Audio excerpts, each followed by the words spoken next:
কাতার বিশ্বকাপ খেলতে এসে সমকামীদের পক্ষ নিয়ে হাত দিয়ে মুখ ছেকে ছবি তুলে প্রতিবাদ জানিয়েছিল জার্মানি। তখন সেই ঘটনা ব্যাপক আলোচনার জন্ম দেয়। সেই ঘটনার 2 বছর পর সমকামিতার পক্ষ নিয়ে রাজনীতি করা উচিত হয়নি বলে মন্তব্য করেছেন জার্মান অধিনায়ক জশুয়া কিমিখ। একই সাথে পরবর্তী প্রজন্মকে পরামর্শ দিয়েছেন তারা রাজনীতি না করে খেলাতেই যেন মনোযোগ দেয়। বিস্তারিত দেখুন প্রতিবেদনে। ইতিহাসের অন্যতম সেরা ফুটবল বিশ্বকাপ বলা হয়ে থাকে 2022 সালে মধ্যপ্রাচ্যের দেশ কাতারে অনুষ্ঠিত ফুটবল বিশ্বকাপকে। কিন্তু সে বিশ্বকাপে বেশ কিছু বিষয়ে কড়াকড়ি আরোপ করে দেশটি, ফলে ইউরোপ থেকে খেলতে আসা দেশগুলো বিভিন্ন বিষয়ে প্রতিবাদ জানাতে থাকে। বিশ্বকাপ চলাকালে সমকামিতা নিষিদ্ধ করলে সরাসরি এর প্রতিবাদ জানায় জার্মানি। সে সময় এই ঘটনা ব্যাপক আলোচনার জন্ম দেয়। বিশ্বকাপে জাপানের বিপক্ষে ম্যাচে সমকামীদের পক্ষে দাঁড়িয়ে ফিফার সিদ্ধান্তের প্রতিবাদ জানায় জার্মানি। হাত দিয়ে মুখ ঢেকে গ্রুপ ছবি তুলে পুরো দল। তবে সেই ঘটনার 2 বছর পর এসে জার্মান অধিনায়ক জশুয়া কিমিখ স্বীকার করলেন, বিশ্বকাপে এমন রাজনীতি করা ঠিক হয়নি।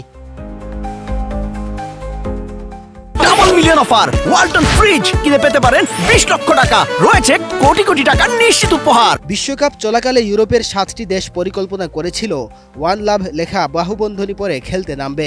তবে ফিফার পক্ষ থেকে বলা হয় এমনটা করলে শাস্তির মুখোমুখি হতে হবে তাদের, যার প্রেক্ষিতে জাপানের বিপক্ষে মুখ ঢেকে ছবি তুলে এর প্রতিবাদ জানায় জার্মানি। সে সময় যা নিয়ে কোচ হান্সি ফ্লিক বলেছিলেন, আমরা এটাই বুঝাতে চেয়েছি যে ফিফা দলগুলোকে চুপ থাকতে বাধ্য করছে। এ ঘটনার লম্বা সময় পর উয়েফা নেশনস লিগে ম্যাচের আগে বিশ্বকাপে প্রতিবাদ করা প্রসঙ্গে কিমিখ বলেন, দল ও দেশ হিসেবে আমরা খুব ভালো কোনো ছবি তুলে ধরতে পারিনি।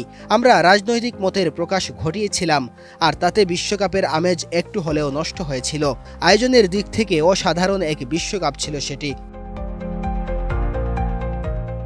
বিশ্বের সব দেশ যে একই মতে চলবে না, সেই উপলব্ধির কথাও বললেন কিমিখ। জার্মান অধিনায়কের মন্তব্য, পশ্চিমা দেশগুলো মনে করে তাদের মতাদর্শই সঠিক ও সারা বিশ্বের জন্য প্রযোজ্য। তার মতে আমাদেরও সমস্যা আছে, আর সেদিকেই মনোযোগ দেওয়া উচিত। আগামী 2034 বিশ্বকাপ সৌদি আরবে হতে যাচ্ছে, যা প্রায় নিশ্চিত। সেখানে জার্মানির অবস্থান কেমন হওয়া উচিত সেটাও জানিয়ে রেখেছেন কিমিখ। তিনি বলেন, আমি আশা করছি 10 বছর পর যেসব ছেলে বিশ্বকাপ খেলবে তাদের খেলাতেই মনোযোগ দেওয়া উচিত। Desk report, ATN news.